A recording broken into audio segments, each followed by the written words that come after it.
So welcome to the show, Matt Miller from Logos Made Flesh. You have a great YouTube channel, which I found independently of anybody. Just one night I was sitting on my couch and started watching these great film breakdowns, and you find the hidden meaning in films, such like Memento, Castaway, Sixth Sense, No Country for Old Men, Quiet Place, Arrival, Shawshank Redemption. Dude, you're such a scene kid there. Like, I found it on my own. It's like not. Did you not know about this band? I found them without anybody telling me. Hey. No. That is tipping my cap to you. Oh, Matt, I see. I thought you were just saying, like, dude, he's got all these. No, if you haven't heard of Matt Miller, it's because I found him on YouTube. No. I think sometimes people, they bring other people on other shows onto their show. Like, oh, I heard you on my buddy's show, and I'm saying, no, your stuff was so good. YouTube told me to watch it. That's how good it was. Right on. I don't know if that came across. That was my intention. That's what I was trying to say. Old hipster Nate. Yeah. So you have 100,000 YouTube subscribers. You find the esoteric hidden meanings in films, and what we've been doing on our show is we've been trying to find some of the hidden meanings through some of the history that has been intentionally covered up. Specifically, we talked to a lot of guys who've done archaeology on the giants, and that's a narrative in the Old Testament. And there's this hidden narrative in the Bible that seems to be lost. Mm-hmm. And a lot of people come on our show and say, look, there's evidence for it. We're talking about it. But our quintessential question we ask everyone who comes on the show, Matt, is the first thing we ask is, what are your thoughts on Bigfoot? Do you have any thoughts on Bigfoot? What do you think it is? Do you even think it exists? Do you have any stories? Well, I mean, you live in the Pacific Northwest. I live in the Pacific Northwest. The most sightings up here anywhere. So yeah. There you go. Yeah. There you go. I know my mom has definitely come around to Bigfoot. I don't talk to her much about it, but she's definitely talked about it a little more. I am not a believer in Bigfoot, but I know a lot of people I respect that do believe in Bigfoot. But I think that what was the film where the guys in the Bigfoot's walking, the one that Harry and the Hendersons? No, I do like that movie. The one where he's in the Patterson forest. Gimlin. What was that? Patterson Gimlin film? Yeah, that film right there. I do believe someone was in a suit in that film. That's my own take on that. So yeah. But I don't know. I don't really investigate it that much. It's not something on my radar. So that's fine. That's fine. If you don't spend at least a couple months just looking into it and researching and reading, it's kind of, you have to have something that compels you. It's got to be interesting. Other than that, a lot of people are just like, I have friends who look at me like I'm crazy when I say, oh yeah, I don't think you're crazy. I'd have to say my mom's crazy, but exactly. Matt, you're a video guy. You should also check out some of these people that have broken down the Patterson Gimlin film frame by frame. It's pretty fascinating.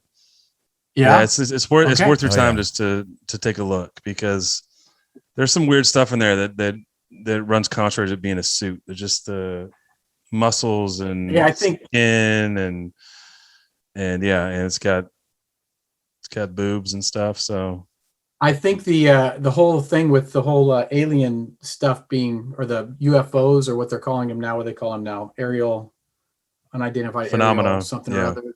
Yeah, the ones that just came out from the Navy has definitely changed my mind about weird stuff that's going on. I was like, dadgum, that does look weird. The pill-shaped Tic Tac and all that. Yeah. Yeah, my goodness. Something's going on. Something weird's happening out there. I know that I don't know everything, and I'm willing to be convinced of anything. I just need to see the evidence for it. So that's all I'm saying. Well, welcome to Blurry Creatures, because we get weird here. That's what we do. That's what we talk about. We like the evidence too, though. That's one of the things we like to say. We try to get learned people. Nate and I say this is a house of learned doctors. It's just not us.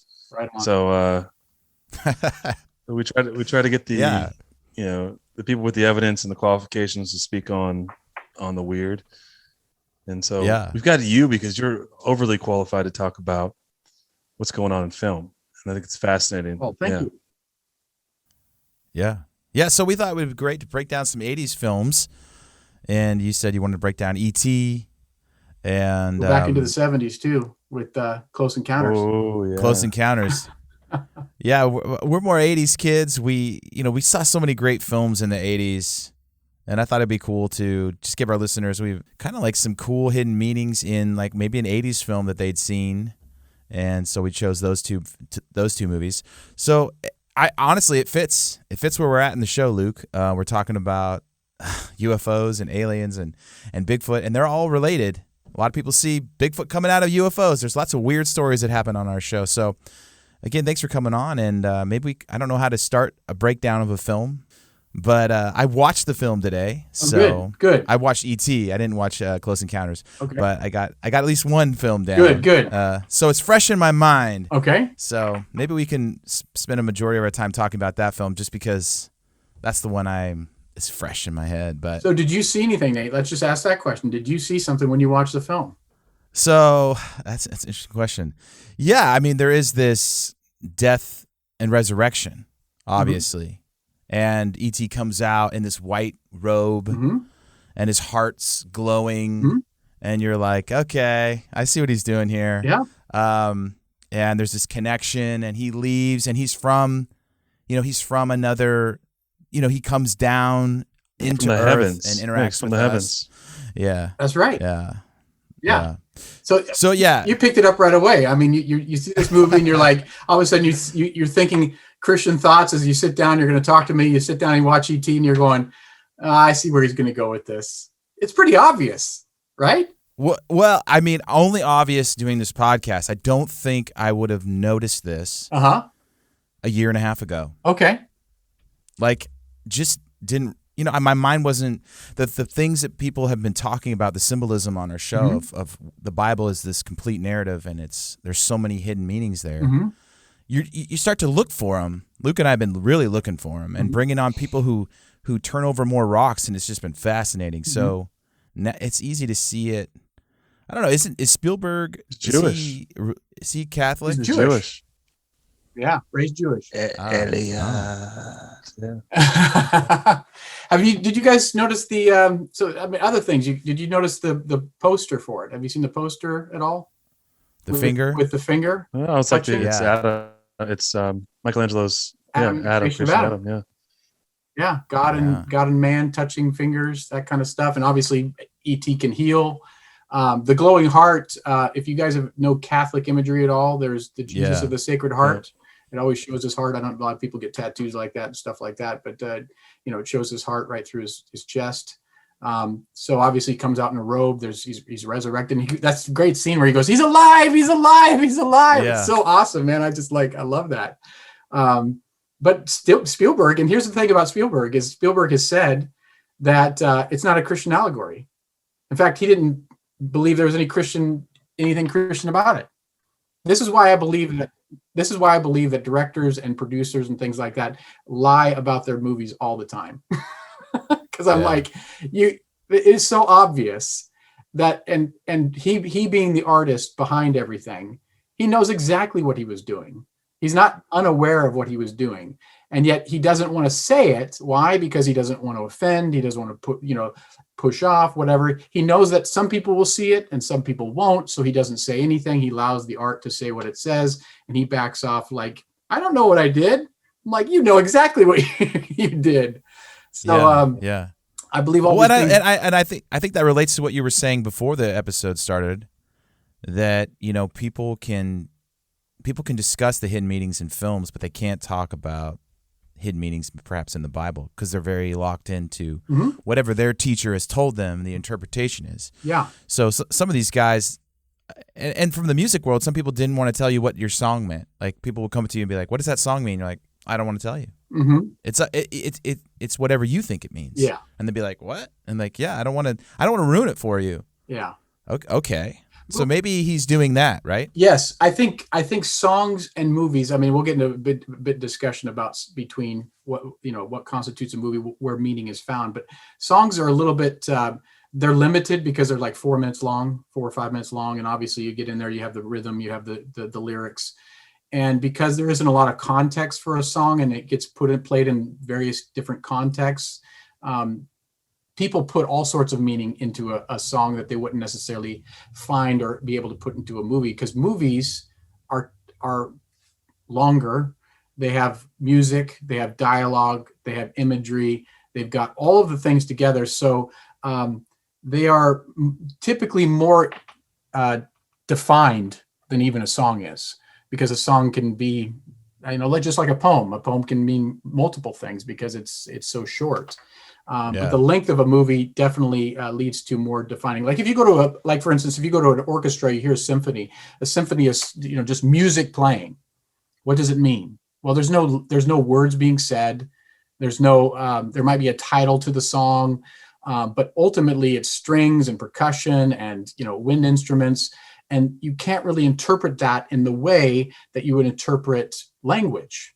You can get a feeling from it. You can maybe get an emotion from it, but you're not necessarily going to know what the composer meant unless he comes out and says, or places it in context. Like for instance, a composer does something for a movie when he places the song into a film, and now you know what the composer was seeing and what the meaning is the feeling he's trying to create, all that kind of stuff. So movies are very defined in terms of their length and what they offer. They're more real world, I guess you'd say, than even a song is, because it has images. There's not so much. There's not a lot of space for ambiguity, right? I mean, there's a little bit. There's less ambiguity. Right. Yeah, less ambiguity. Not to say there isn't ambiguity. There's clearly always ambiguity, but there's clearly less ambiguity than there was. Right. You just don't have all this space for interpretation. Like, well, if it strikes you this way, it could mean this, and you're like, not when you mix all those mediums and you're saying, here's the point, here's the story arc.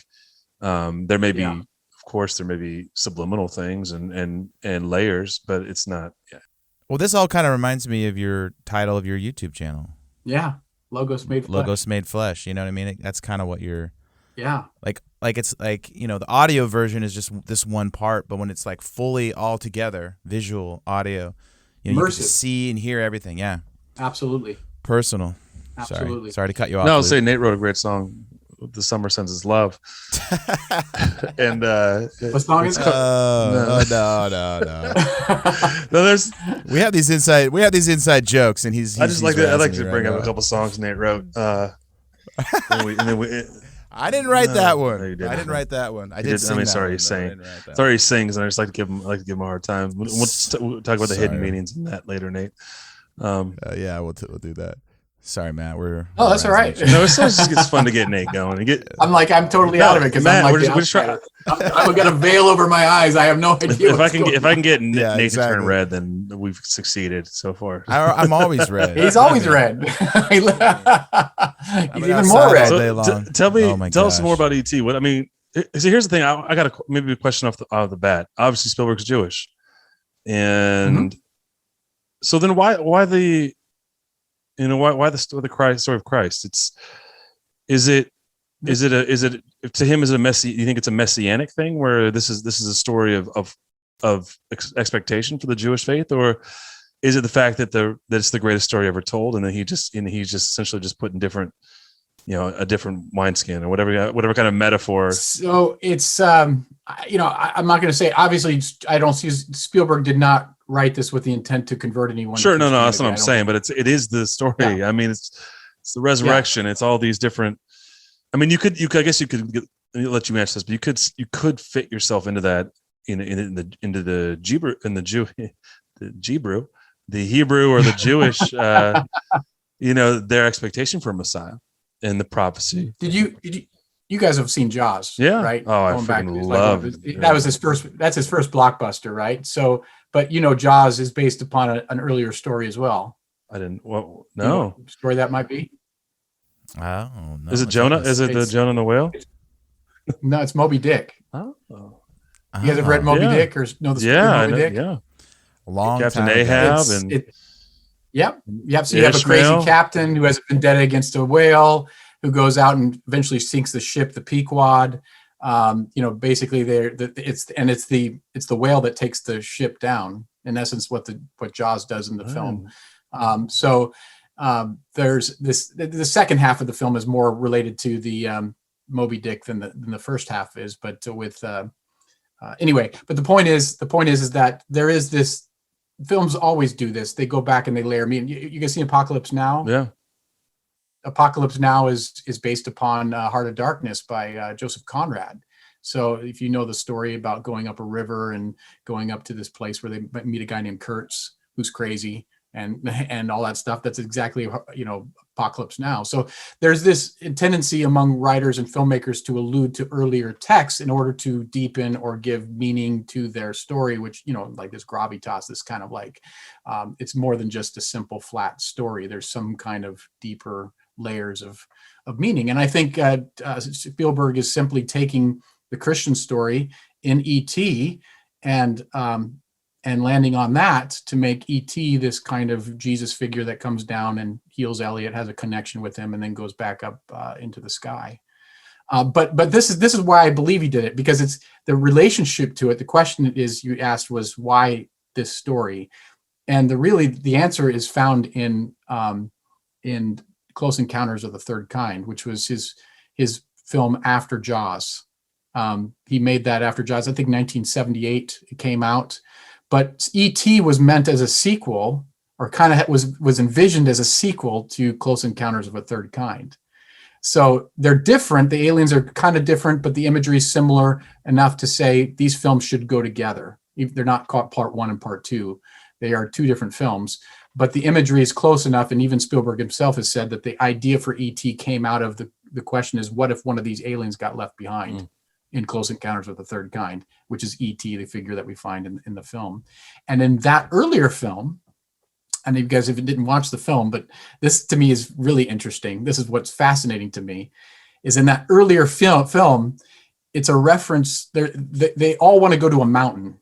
They see spacecraft come come down, and guy gets sunburned on his face because these alien spacecraft come by, and he suddenly has this vision, and he tries to keep recreating or sculpting this mountain that he sees inside his head, and he goes crazy over it, trying to figure out where this place is. And finally he figures out that it's Devil's Tower in Wyoming, and they all go to Devil's Tower in Wyoming in the end, or at least these two people, and they keep having to go.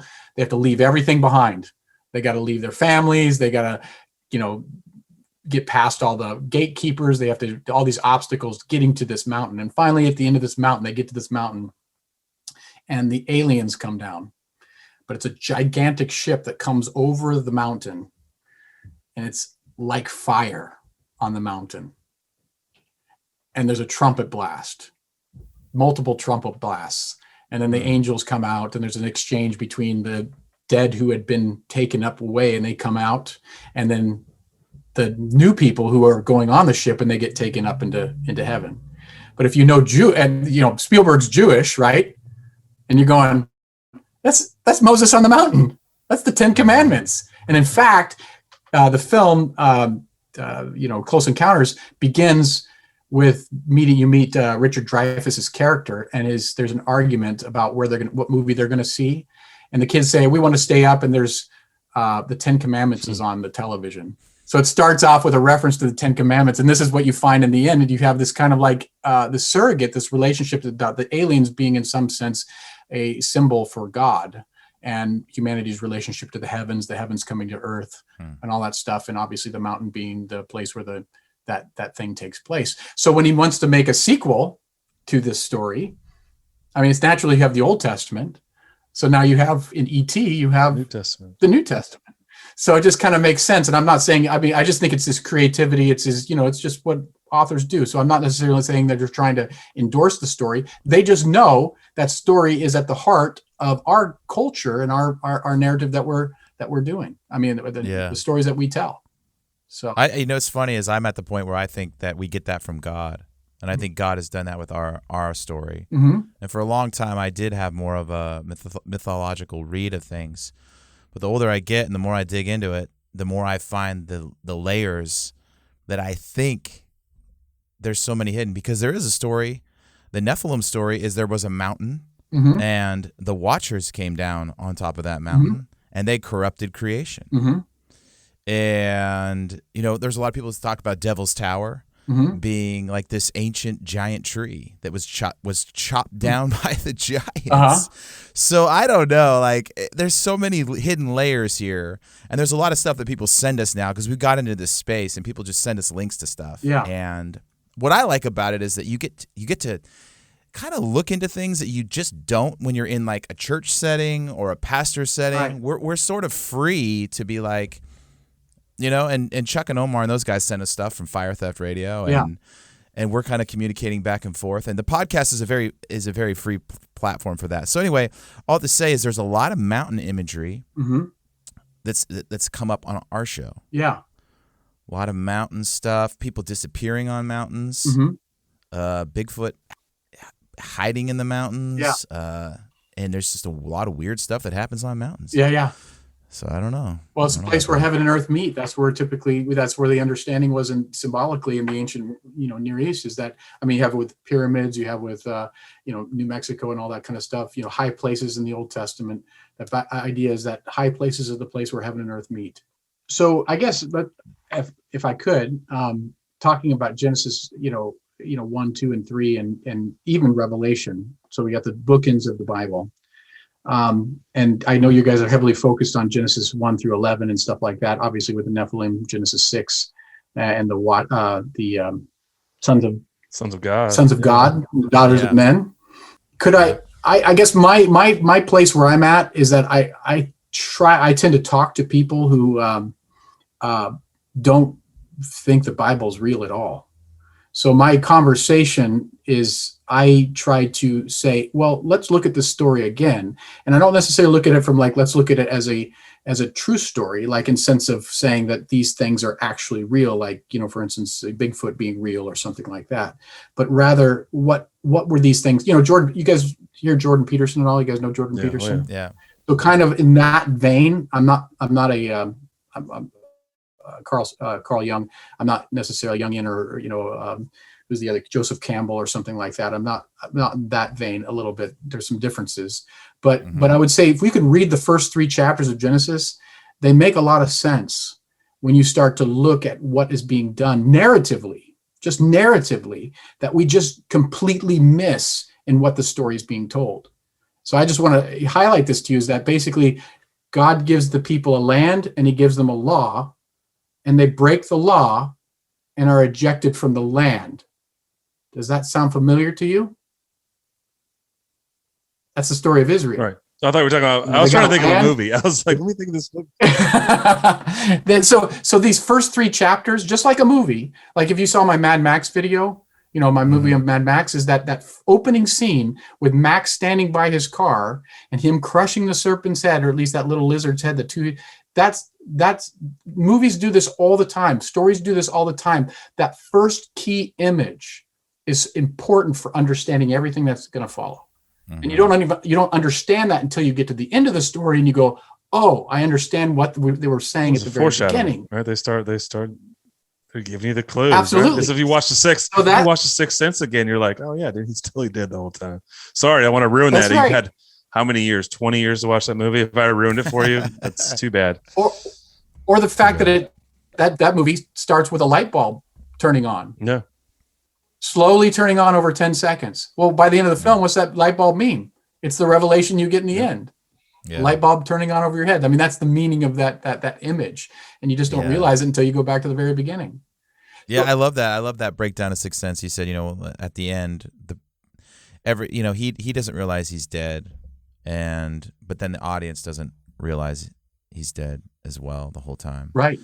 And so we're all like, I think a lot of films, they something that they don't know, right? So they could have done that movie where we all knew he was dead the whole time, but he didn't know. So we're watching it, but they shot it specifically so everyone is clueless. Yeah. You, him, and that's the beauty of that one. Yeah, that's hard to do. It's hard to make a film like that where everyone's in the dark. That's why it was like the most expensive screenplay ever purchased in Hollywood. It was like $2 million at the time, which screenplays typically don't go that much.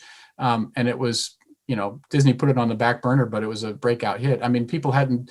It was an interesting twist. The twist was the twist. It was more than just a twist. Right. It was the fact that it was playing on so many different levels. And people felt it, but they didn't quite understand what was going on. The meta-cinematic aspect of I think, is what made it. There's old twists. Like if you watch North by Northwest, you watch the old, what's his name? Hitchcock films. There's twists in those films, but that film particularly because of that meta-cinematic quality. Obviously, there's a twist. The greatest twist is the Star Wars one where, Luke, I am your father. but it doesn't play out like The Sixth Sense does. The Sixth Sense is on like this whole different level. It's just it's pretty. Well, it takes this crazy ride, and you're like, oh, like it is the light bulb turn on. So it's pretty interesting. I never thought about that. One of the things you just said though made me think about kind of where our show is, Matt, where the film starts with a scene, and Genesis starts with the serpent, and I think that's the giveaway of how it's going to end as well, because the serpent comes to us and says, "Oh, you can be like God," and in the end, the serpent's going to return and say the same thing. You can become gods. Yeah, because I think the gods of the Old Testament, the more and more I dig into Heiser, they weren't imagined. Like when Moses goes and he throws his serpent, his staff down and becomes a snake, and the Pharaoh does it too. There was something going on there that we can't see. And you talk about the hidden meaning, and I think we're all blind to, in this day and age, we're so blind to the realms, these unseen realms that Heiser talks about. So I don't know, there's a lot of themes here. We could go a lot of different ways with this. But I think that imagery, though, of the serpent in the beginning of Genesis is what's coming in the end. Man, that's my thought. I got a question, Matt. Like, Yeah. How much do you think is intentional, like really, really intentional, and how much do you think is just becomes, like for me, I think about, like, as humans, we are part of this great story, and it's almost ingrained, and we know what a great story is, right? It's this this antagonist comes and they have challenges, and then they fail, but then they overcome, right? And it's just it's this great story. You think a lot of this, some of this happens just in the fact that there's a real formula for great storytelling, and it seems there's kind of a roadmap, and you see that. I mean, and I think a lot of it is because God's really created this great story, the story of his, that we were just talking about, like creating the earth, and then and sending his son, and and then Jesus' sacrifice, and then his overcoming of all of the inequities and sin and evil, right? And that theme, that you see that in films. The films that you love, I think about films I love, the epics that I love really follow the same. And I don't know that, and I just wonder, do you think that's always intentional, like in a sense, or is it just, does it become that there's great stories that grab us because we're human? And you see what I'm saying? I don't know if I'm asking a good question. I think there are great stories that grab us because they're human. I mean, you go back to C.S. Lewis, and what he said about this basically was that it's the myth made true, that Christ was the myth made true. Basically, C.S. Lewis knew about books like The Golden Bough and stuff like that, which basically said that there were ancient myths before Jesus that basically had this dying and resurrecting God. And you'll see that all the time. People come on my show all the time. They say, the Shawshank Redemption isn't about Jesus. It's about some other mythological creature, some other myth, I'm like, does anybody know that? I mean, this is the audience you're talking to now. Most people realize that if they're talking about Jesus here, they're not talking about something else. But it is true. There is some repetition of this idea of, death and resurrection, this idea of new birth, the idea of these are things that are kind of universal in the nature because they are kind of universal in our experience. Like people die and then there's new birth. There are people who are born and there's people that die. So there's this idea of new birth and the old going out and the new coming in. All these kind of things just kind of repeat. But I would say that, as C.S. Lewis said, that Christ is the myth made true, meaning that he was the one. These are historic events, not just some mythological place. These are historic events which took place, and that's what makes it real. More, it's like these were the things that were calling people to say that this is the true story. And these echoes that we hear in this true story are already widely distributed in all cultures around the world. It's almost like we're pre-programmed. I kind of feel that way in some ways. It's like the idea of something that's beautiful. Like there's some intrinsic thing in us that sees beauty and knows beauty, regardless of the nurture we've had to say that's something beautiful, right? You're supposed to think that's beautiful. And I almost think the same thing. Film is a medium that touches us in a similar way. And I think that there's, I don't know what I'm trying to say. It's like the whole deep calls to deep kind of thing, where you intrinsically know that, like, this is the story of us, and you gravitate to that. And I don't know. That my big question, and I think you answered it pretty well, was just, sometimes they do things unintentionally, but it's just because we know those are elements of a great story. I think great storytellers, though, are more aware of what they're doing than we give them credit for, because I know that all the time and effort that I put into my videos and the thoughts that I put into my videos are only a small fraction of what is put into a larger production in terms of everybody that's on the production, everybody who's thinking, so in essence, when a person writes a script, they may not have all the ideas fleshed out when they write the first draft, the second draft, the third draft. But as it gets more and more, by the time a director or producer comes in, they start to go, okay, here's the major themes. Here's what we want. They tell everybody, including the costume director, they tell other people, they say, so this is what we're going with. Can you give us something that'll flesh this out, costume director? So the costume director will make decisions based upon that theme, which is in the film and what they want to flesh out. They'll know more about it than what the average person will know about it, because they'll talk about it. They'll sit around and have boardroom meetings, all those kind of discussions about, okay, we're going to pick this, we're not going to pick that. And the reasons they're picking these things aren't just willy-nilly, like, well, that looks good. Yeah. Or they're going to have, it's either going to be an allusion to another story, or they're going to bring all these things together and they're going to be talking about these ideas. So I think they're more aware of the themes and stories which they're alluding to than the general public is. And when they come out, like Steven Spielberg says, I didn't know that it had anything to do with Jesus. I'm like, he's a full-faced liar. Yeah. It's like the beginning of Back to the Future. There's just like 1,000 clocks on the wall. And it's just all these clocks ticking, and it's all about time. Yeah. It wasn't an accident that there's all these clocks. You know, I mean, it's like someone said, okay, our theme is clocks. Let's put clocks out there. I mean, some of the other themes, I mean, they put in there, like the foreshadowing of somebody holding onto a clock. I mean, that's at the very beginning too. Yeah. They know exactly. And the clock tower gets hit by light. I mean, it goes. Yeah. Well, you write the story in reverse almost, and you know, you start at the end and you kind of work your way back to the beginning almost. I mean, and I know that just from the music scene. I mean, some bands spend 2 years on 12 songs. I mean, that's an insane amount of time for 12 songs. And I think maybe it's just intrinsic. If we are made in the image of God, then our ultimate desire is to create. And I don't think humans, I mean, look at all the Marvel movies we're making. I mean, it's basically, we want to go back to Eden. We want to have this supernatural thing. We lost in Eden. What we lost in Eden, I think, was our own Marvel story. Yeah. You know? And that's why we continue to do that film 1,000 times. I mean, how many times can we do this? 86 Spider-Mans, right? Here we are. and I think that comes from the thing in us that burns to know God. That's what I think. Yeah, and it is the greatest story ever told. And that's why I think people keep going back to it, is that they know it sells. They know it works. It's not a formula that doesn't work. They know, you know, I mean, look at the first Thor, same thing. I mean, he dies, he's resurrected again. He defeats the big machine monster thing that comes through. I mean, and obviously he's the son of God. They all know the imagery's there, and they just played with it. Yeah. They know that it's there, and they used it because they know it works. Some people have done it better than others. Other people have not done it so well. But I think they all know what they're doing and why they're doing it.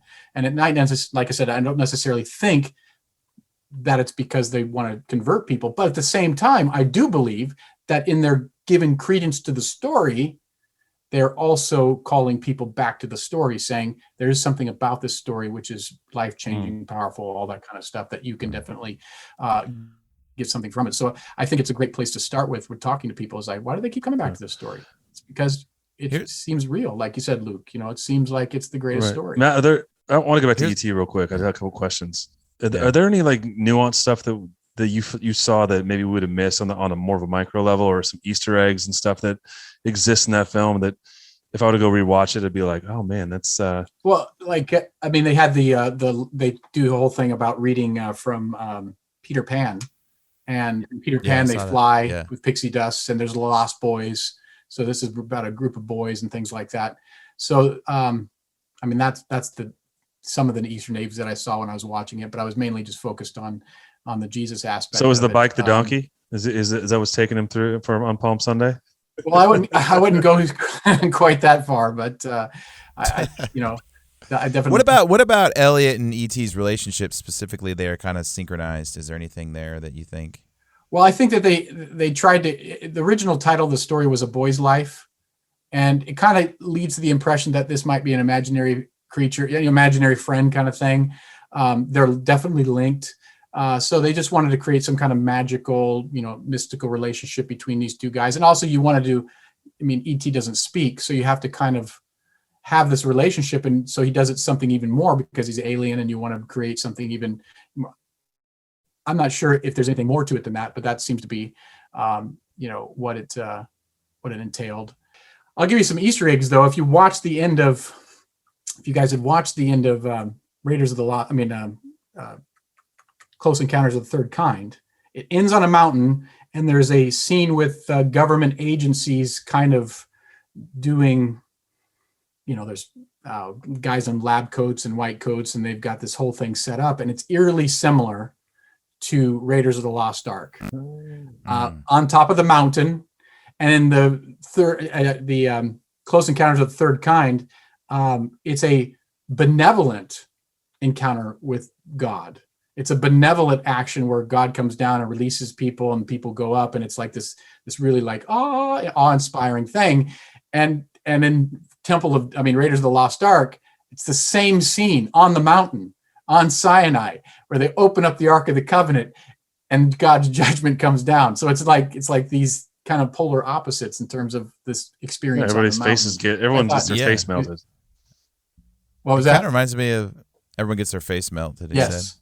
It kind of reminds me of like the transfiguration of Jesus. He goes up on the mountain, and Elijah, Moses show up, and then God said, "This is my son." And what does Jesus do? He shines. Yeah.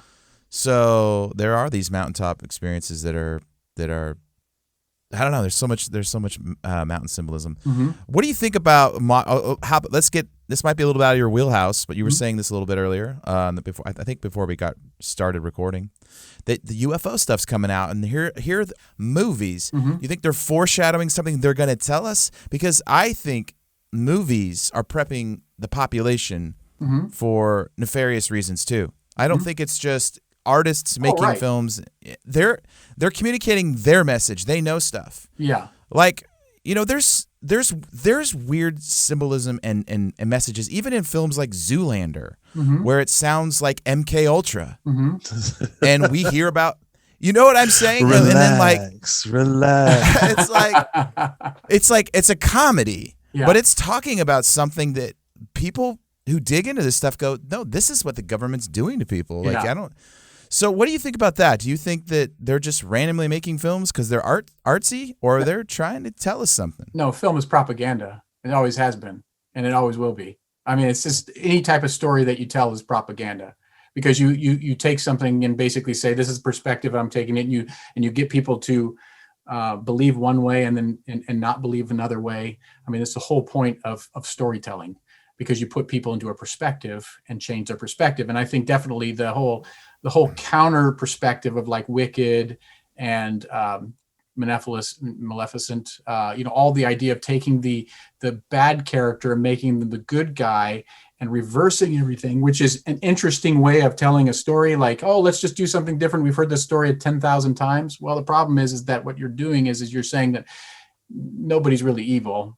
Everyone's just different, and nobody's really bad. They all have their reasons for doing it. Let's sympathize. Yeah, it's a sympathetic villain, right? You're like, oh yeah, they're not really evil's okay. They're kind of like, they've got qualities. There's nothing really evil. That's the point, is that there's basically, they just eradicated evil. Like, there's nothing really bad. You can see that with the Star Wars, the first trilogy versus the latter trilogy. Basically they've come a long ways from where the dark side of the Force was, which is basically there's this idea of balance in the Force now, which is that good and bad need to be balanced. And George Lucas never had that in mind at the very beginning. This idea of balance in the Force was not a balance between the light and dark side of the Force. This is just like, it's very odd. So, well, some say that's exactly what Satan will do. He will be reincarnate as a Christ figure. An antichrist isn't a devil with a pitchfork and horns and being, fire coming out of his nose. It's, I'm Jesus. I look just and smell just like it. But I'm the antithesis, right? It's the good to the bad, right? It's the anti-hero. Yeah. It's it sounds like what you're describing. Like, twist the message, twist the narrative. I'm actually Christ. I'm actually the good one. Because it sounds like this UFO disclosure is coming. They're starting to tell it. It's been going on since 2017, and it sounds like we're years away from the close encounters where the ship comes down. I mean, it feels like that could happen in our lifetime. You think that's it's I mean, that pillbox stuff is pretty insane, man. I mean, I've seen the video and I've seen the, and read the reports, and I'm like going, my goodness, that does look like something, and I don't know what it is. And I know, I have friends that believe that, obviously UFOs, and they believe it's a spiritual thing. It's a these are spiritual entities. I don't know. But I can definitely say there's something there that I don't know what it is. And I'm glad they're finally coming out and talking about it, because I don't mind talking about stuff I don't know. I think we should know what, we don't know, and we shouldn't be afraid of what we don't know. Do you think Spielberg knew? No, I mean, obviously back in the 80s, you remember early 80s? I remember being, when I was, obviously you had E.T. It was a theme that was going on. I mean, it started with the 1950s and stuff like that, the alien craze and stuff like that, but it carried through the 80s, and it kind of died off. Then you had Independence Day, you had all these other things that came on after that. But there's just themes that go in Hollywood, and I think that aliens at the time. But in that respect, I remember all the stuff on television. I mean, when I was elementary school, I firmly believed there was aliens, and I was really deeply entrenched in it and stuff like that. And then I stopped believing in them. I'm like, no, there's nothing there. There's perhaps something there. I don't know. So I just think it's in waves, because again, it's propaganda. It's like whatever Hollywood's interested in is what they promote. And obviously their points of view are promoted, but I don't think, sometimes they have more access. I mean, there's a guy I listen to on YouTube. I know that they have more access to stuff than we do. CIA is involved. They're involved in terms of making propaganda the CIA look good. I know that, money and financing, all that kind of stuff, obviously people's perspective, they're not going to produce films which make them look bad. So obviously if you watch, I mean, just one thing is, you never see a good Republican in movies from Hollywood. It's always they're the bad guys and the Democrats are the good ones. I just how it works, because that's who they are, and therefore that's what they promote. So I don't fault them for being propaganda. I just wish everyone would know that that's exactly what it is. It's propaganda. But as far as secret, when people say esoteric, like you just said, and esoteric is the correct word because it's secret meaning and stuff like that. But I don't think esoteric in the sense of I don't know, covert. I think meaning, there's boy, this gets big subject here, but we communicate meaning, like there's insider speak and there's non-insider speak. So in essence, we have go on a road trip and stuff like with our friends, and we have a story like you and Luke had just earlier that you guys were just sharing, and I'm like, I have no idea. You've just put the veil over my eyes. You have an inside joke because there's experiences that you have that I don't have. Now, if you're communicating something, you're always going to communicate something that's more or less insider. But the point isn't to communicate that insider speak. You want to communicate something that everyone is more or less accessible to everyone. And that's why I believe the Bible keeps being fodder for everything.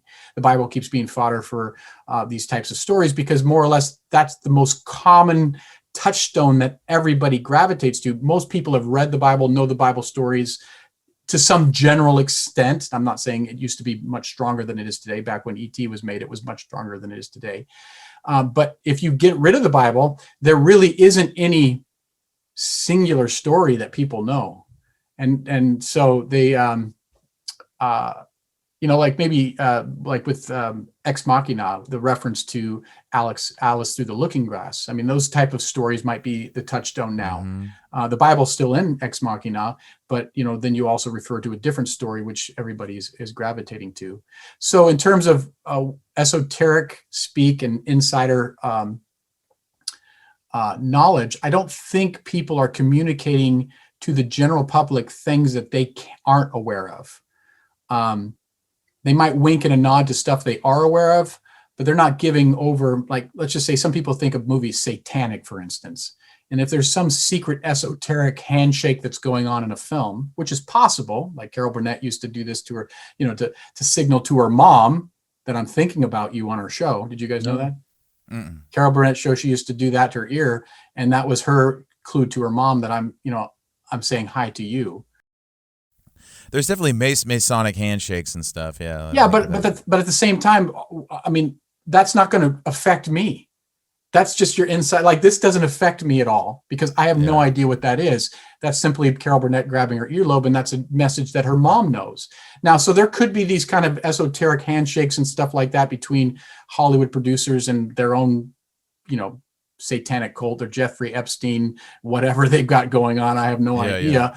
Yeah. But the general public is going to watch a movie and it's going to be lost over them because it's insider speak. Nobody knows. I'm more interested in what's accessible to people where they're at. So existence like Alice Through the Looking Glass, the Bible, things that are referenced in culture, things that we can have access to. If it's a private thing, there's probably private things all the time, but we just don't know. And therefore it's like, what does a sound of a tree make when it falls in the forest and no one's around? I mean, it's nothing. So. Yeah, it makes me think a lot about your film with the Shawshank Redemption when you broke down that one.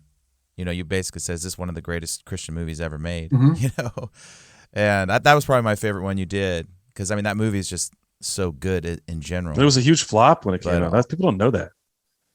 Yeah, well, it was not financially successful, but it was nominated for an Oscar. It didn't make any money at the box office. Didn't that become a big deal till they started showing it on TNT and TBS like every single day for 30 years or whatever it's been. And it's a fluke. It's probably a bit of a fluke that it's on IMDb as the number one. Not to say I think everybody watches it typically thinks it's up there. So but it's a fluke because it was on TNT. It came out with VHS. All this kind of stuff just really worked it for its. And at the time that IMDb was coming out and did its thing, it just took off and it's never been dethroned. I think maybe it's been dethroned just for a few brief period to Godfather. Should have been thrown by Point Break. That's just personal opinion. But I had a question for you, Matt. Why do you think a lot of artists who break down films, love music, love great stories, believe in this kind of hybridized scientific version of humanity where we kind of just evolved over 1 billion years? There was no creator. Yeah. There was no intention. There was no purpose. Because what you're describing this whole episode is every single creator has a ton of thought into what they're creating. Right. And a lot of my Christian friends believe in this hybridized version of how we became humans. Yeah. God's kind of involved, but not really. He uses monkeys. And I'm like, dude, you've been brainwashed by propaganda. And right. No. I'm like, no, God was intentional when he created human beings for a very specific reason.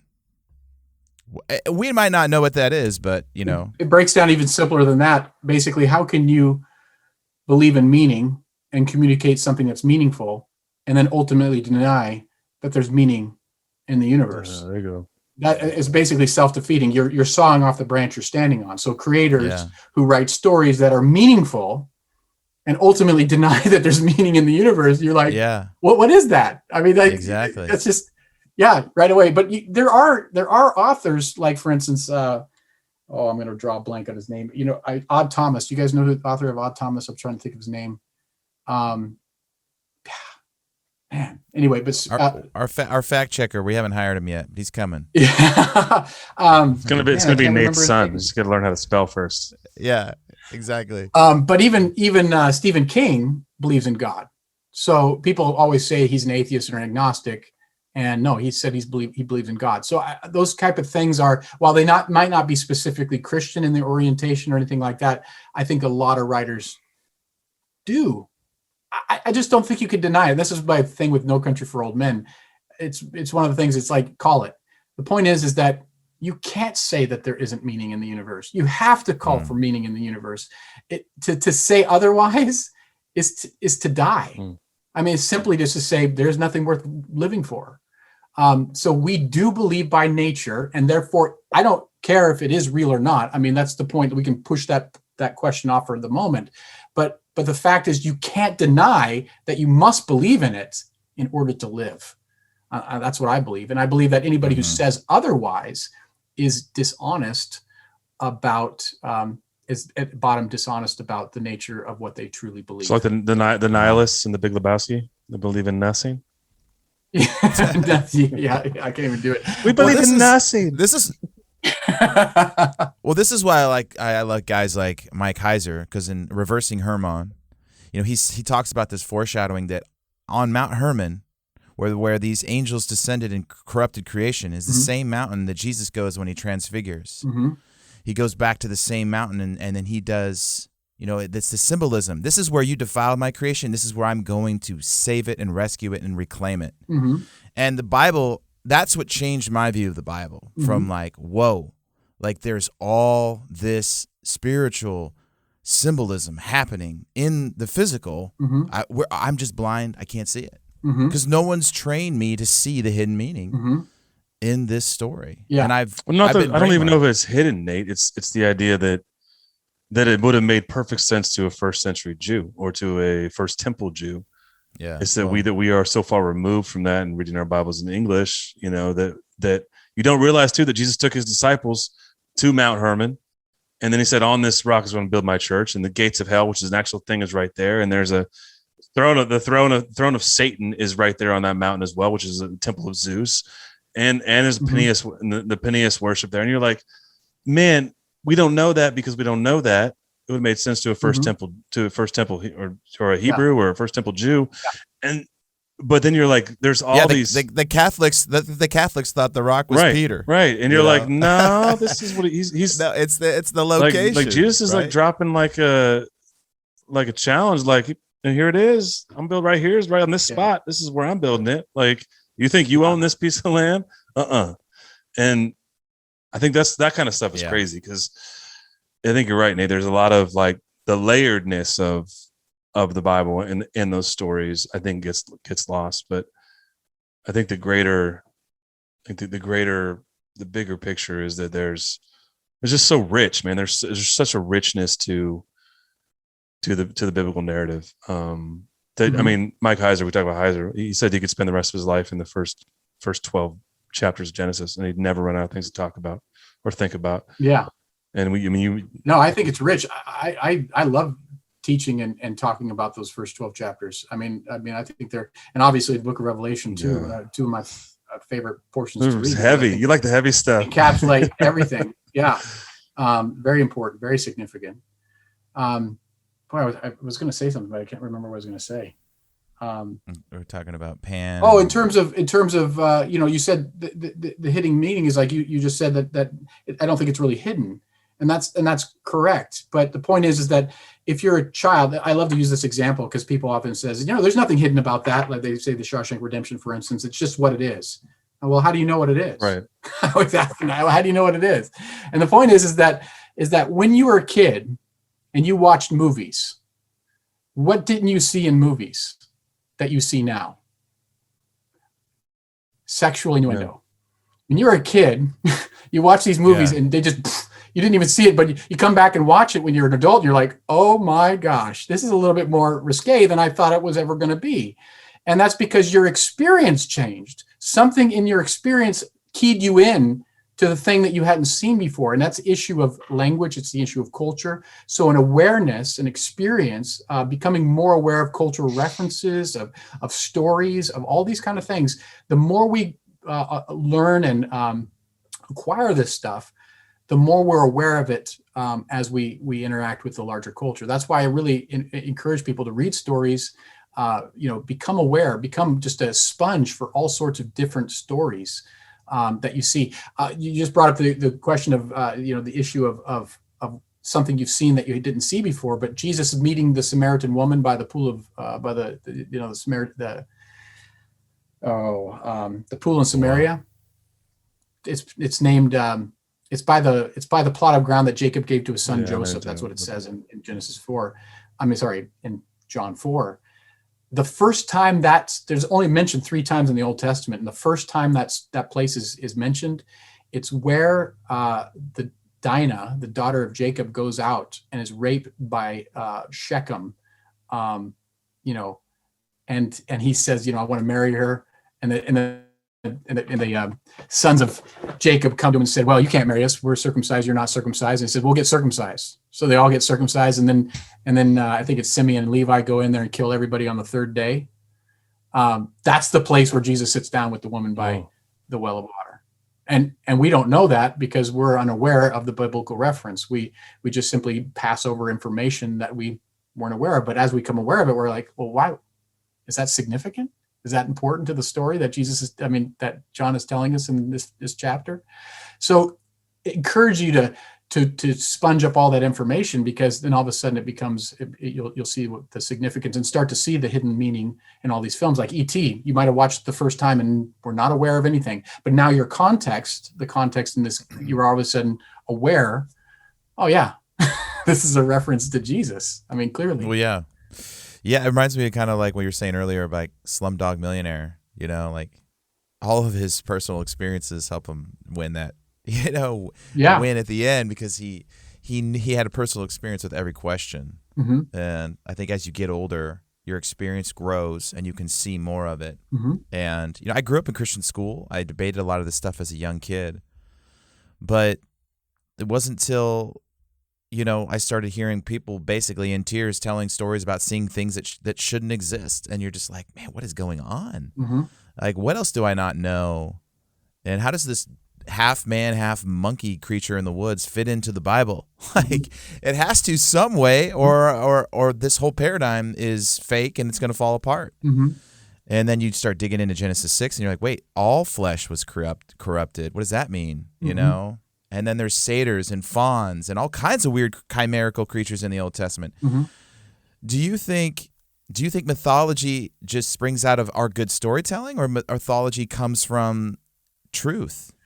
Well, that's my take on it. So I'm not saying, I would say that the people I'm interacting with and the people where I'm at is to say that I think the truth of a story is in the story.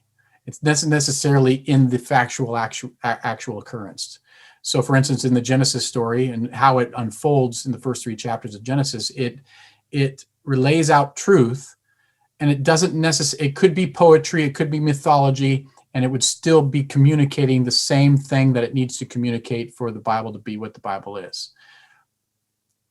We could debate that issue. I grew up. Yeah. Like I said, I was a 7-day literalist or 6-day literalist for a very long time, and it took me a long time to come to that. But it was through understanding story and the movements of a story to say, well, what's the truth that it's trying to communicate? That was the most important thing, not necessarily the events of what was happening. So whether or not there's the things you describe in the Bible physically existing, I don't know, because I don't have evidence for it. But what I do have evidence for is to say that the story it's telling is significant for certain reasons. I mean, like for instance, if we just look at, I think Genesis is so powerful, Genesis 3, because it sets up something that I think is clearly important, is that irony is part of our everyday life. The fact is that when we sow something, we expect to get something. When we long for a child, the child we long for should bring us pleasure. But what happens in the world in which we live?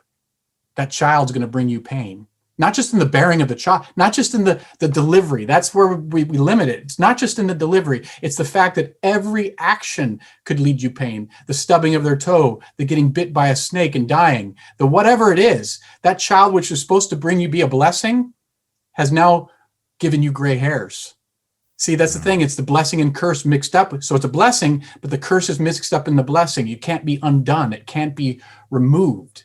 And to me, that's a powerful statement about the world in which we live. It's not, everybody recognizes that. That's so true to the world in which we live. Alanis Morissette sings ironic, and you're like going, that's just Genesis 3 right there. Come on, let's go.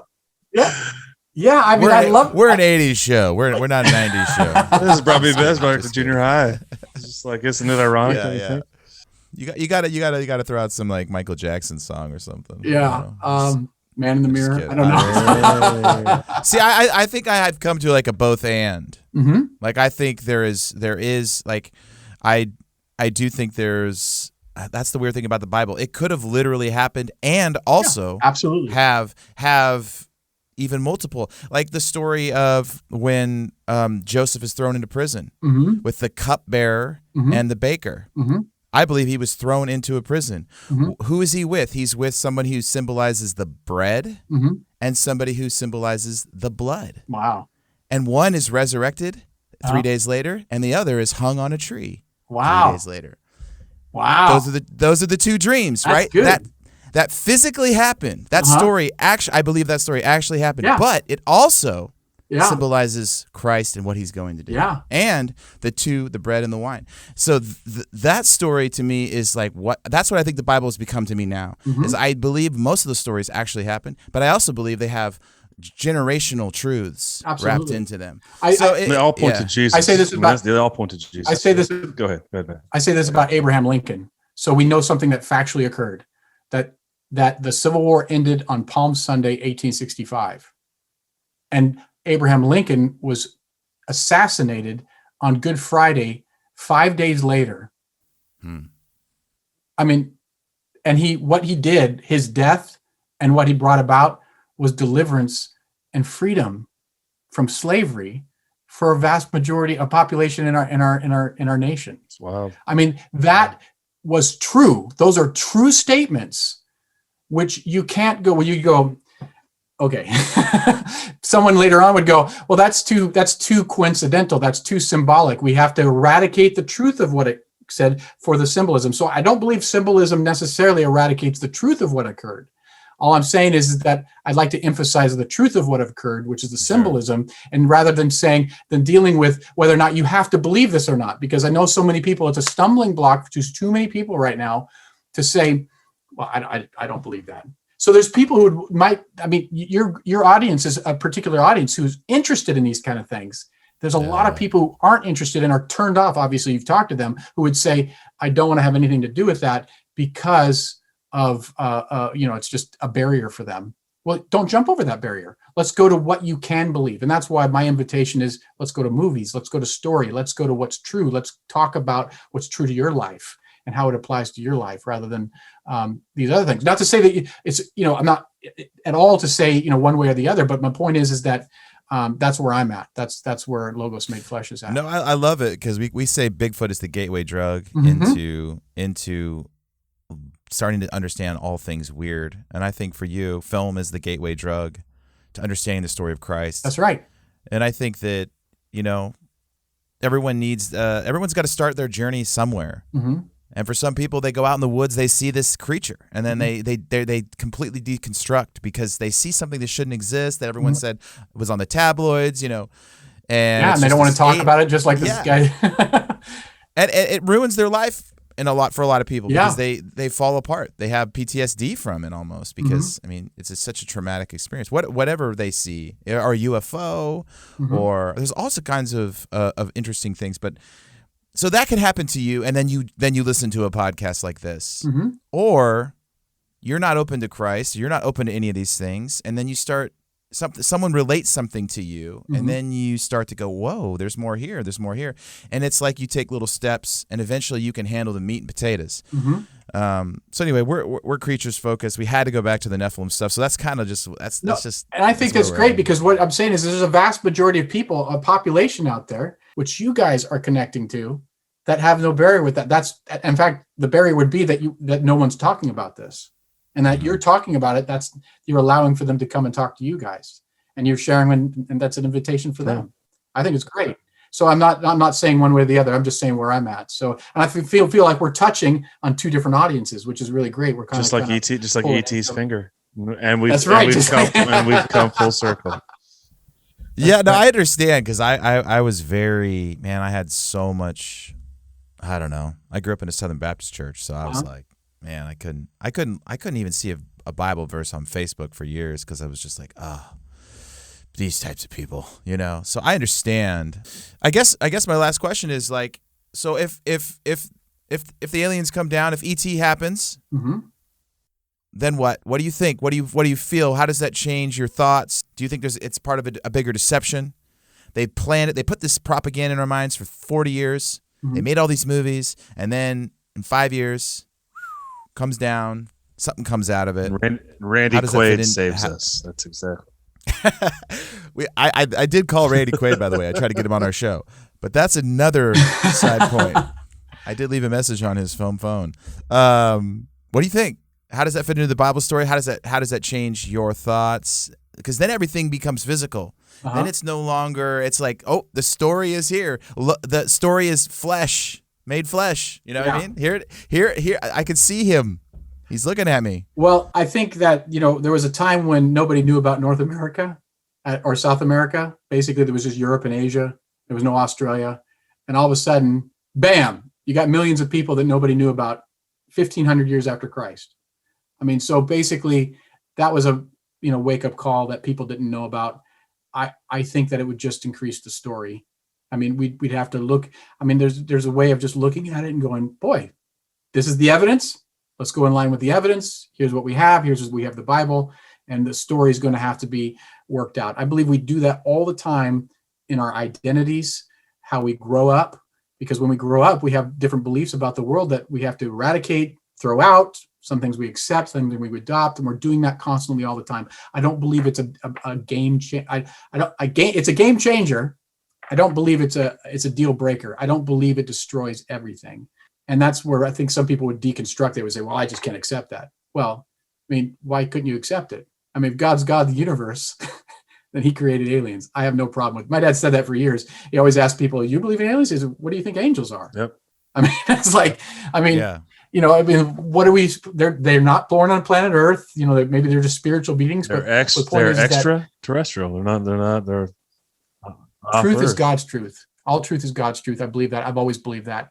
I've never been afraid of learning something. So, but just trying to figure out how that works is just a process by which we have to talk about and have to grow and adapt, just like we did since the time we were born.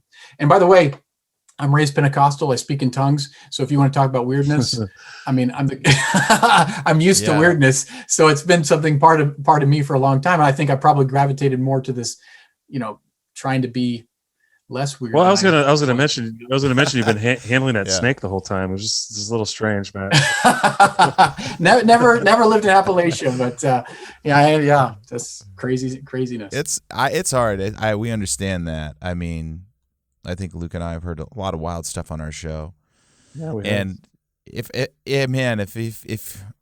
I'm at the point, I was going to say this, Luke, where if an alien walked out of the wall and said the Earth is flat and then went back into the wall, I'd be like, it probably is. You know what I mean? I wouldn't. It wouldn't even surprise me because of the weird stuff we've heard on our show. Yeah. Like if that stuff, it's like it's hard for some people to get there, and I think depending on where you are, starting a podcast like this, it's like mind grenades all the time. Yeah. So you don't know how to.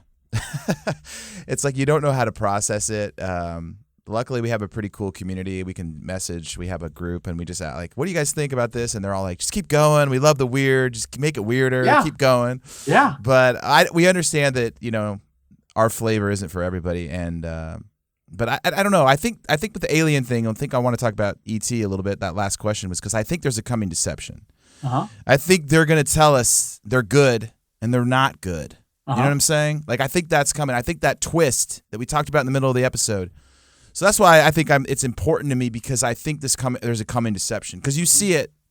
People believe so many lies right now that we're primed for the biggest lie. It's the whole usual suspects. So that's Kaiser Soze.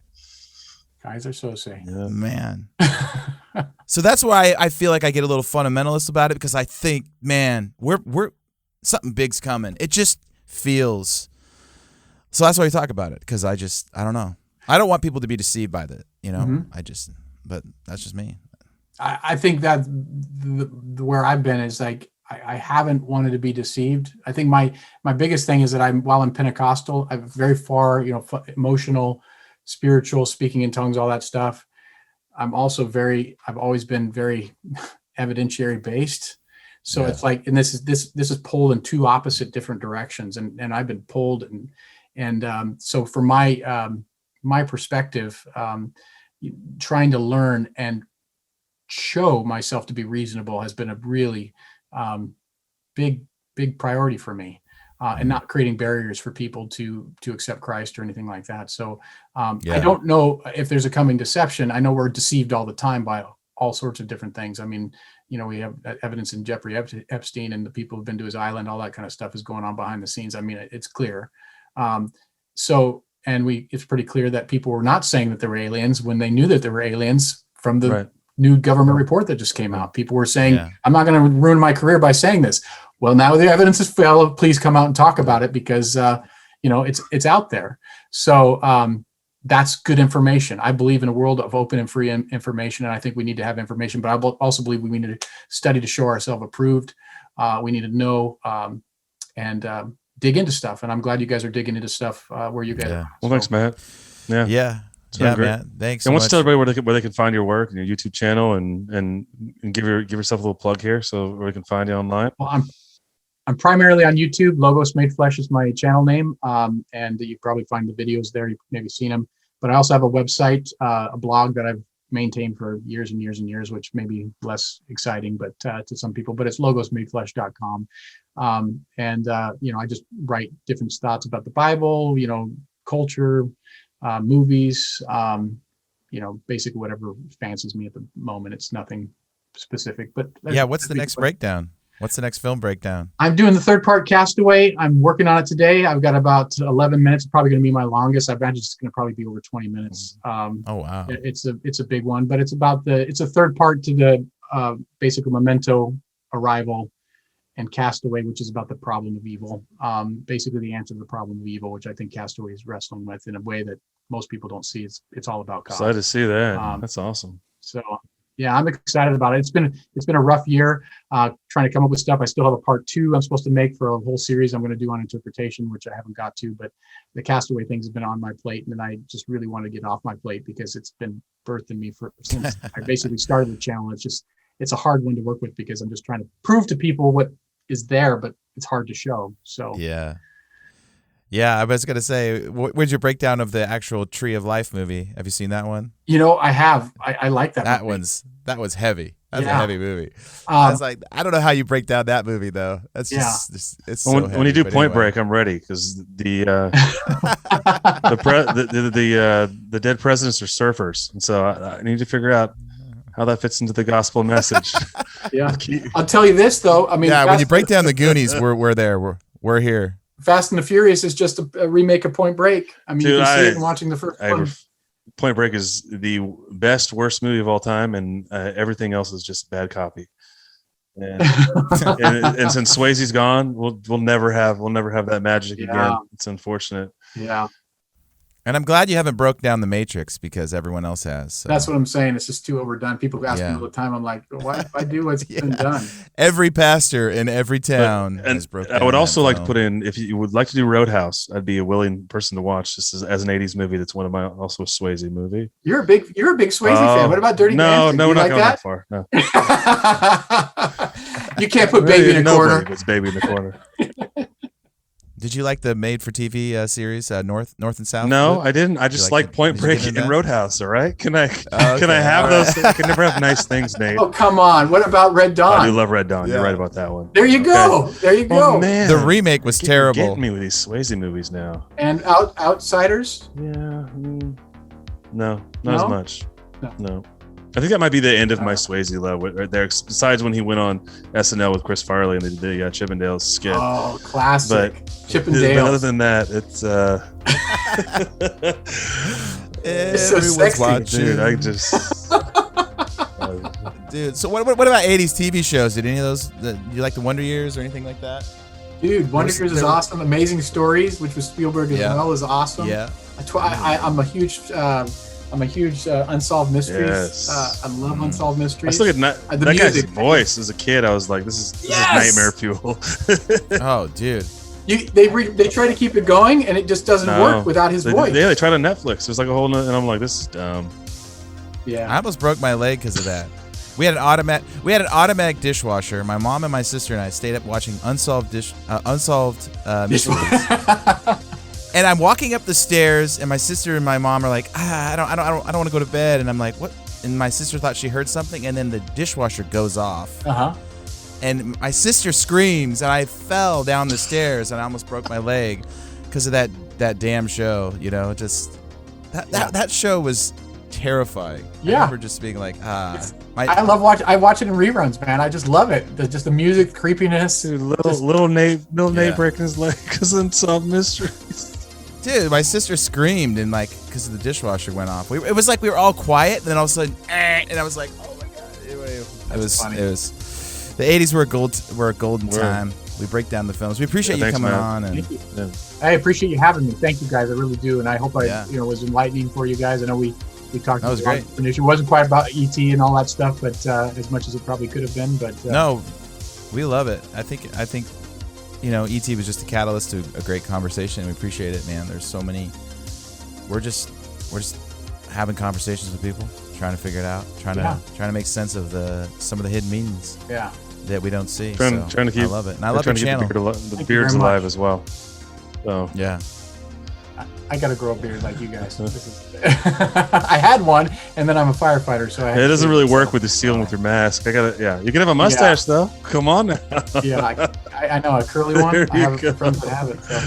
My wife won't. My wife would divorce me. My best friend's a fire captain. He's good. He has a mustache a lot. Yeah. Just grow a mullet. That's all you gotta do. Well, I'm going bald on top, so a mullet doesn't really work as much as you might have used. You could have a. Yeah, you have a bullet. All right, man. Matt. All right, thanks, man. All right, God bless you guys. You as well. Yeah, man. Thanks, brother. Have a good night.